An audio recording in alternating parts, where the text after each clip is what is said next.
ಜನರಿಗೆ 2 ಹೊತ್ತಿನ ಊಟಕ್ಕಾಗಿ ಒದ್ದಾಟದ ಕೇವಲ ಗ್ಯಾರಂಟಿ ಕೊಟ್ಟು ಇಡೀ ನಾವು ವಿಶ್ವನ ಗೆಲ್ತೀವಿ ಅನ್ನೋದು ಮಾತನ್ನು ಹಿಂದೆ ತೆಗೆದುಬಿಟ್ರೆ ಅದನ್ನು ಎಲ್ಲಿದು ಕೊಡೋರು ನೀವು ಅಕ್ಕಿಯನ್ನು. ರೈತ ಬೆಳೆ ಬೆಳೆದಿದ್ರೆ ಅಕ್ಕಿ ನೀವು ಎಲ್ಲಿದು ಕೊಡ್ತೀರಿ? ಸಿದ್ದರಾಮಯ್ಯನವರ, ಡಿ ಕೆ ಶಿ ಅವರ, ಬಿಡ್ರಿ ಇದನ್ನು ಭ್ರಮೆಗಳನ್ನೆಲ್ಲ. ಮುಖ್ಯವಾಗಿ ಆಗಬೇಕಾಗಿದ್ದು ಒಕ್ಕಟ್ಟಿನಿಂದ ಹೋಗುವಂಥದ್ದು. ಎಷ್ಟೋ ಭಿನ್ನಾಭಿಪ್ರಾಯಗಳು ನಿಮ್ಮ ಅಧಿಕಾರ ಸಿಕ್ಕಿದೆ, ಜನ ಕೊಟ್ಟಿದ್ದಾರೆ, ನಿಮ್ಮ ಯೋಗ್ಯತೆಗಿಂತ ಹೆಚ್ಚು ಕೊಟ್ಟಿದ್ದಾರೆ.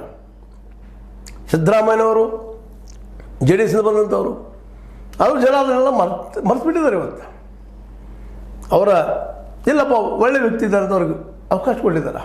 ಮತ್ತು ಕಾಂಗ್ರೆಸ್ ಸಹಿತ ಅವ್ರು ಮುಖ್ಯಮಂತ್ರಿ ಒಮ್ಮೆಲ್ಲ 2 ಸಲ ಮಾಡಿದ. ಅದಕ್ಕಾದರೂ ಸಹಿತ ಸೈನ್ ಬೇಕಾಗ್ತದೆ. ಯಾವುದಾದ್ರು ನಾನೇ ಮುಖ್ಯಮಂತ್ರಿ ಅನ್ನೋಂಥ ಈ ಮಾತುಗಳೇನಿದ್ದಾವ ಅಹಂಕಾರದ ಮಾತುಗಳು ಇವು. ಒಂದಿಲ್ಲ ಅಳದು ಹೋಗುವಂಥದ್ದು ಇದು. ಇವತ್ತು ನೋಡ್ರಿ, ಮೋದಿಯವರು ಅತ್ಯಂತ ಬಲಿಷ್ಠವಾದ ನಾಯಕರು. ಇವತ್ತು ಅವರಿಗೂ ನಿಮಗೆ 75 ಅಂತ ಸ್ವತಃ RSS ಕೇಳ್ತಾ ಇದೆ, ನೀವು ಹೋಗ್ರಿ ಅಂತ ಹೇಳ್ತಾ ಇದೆ.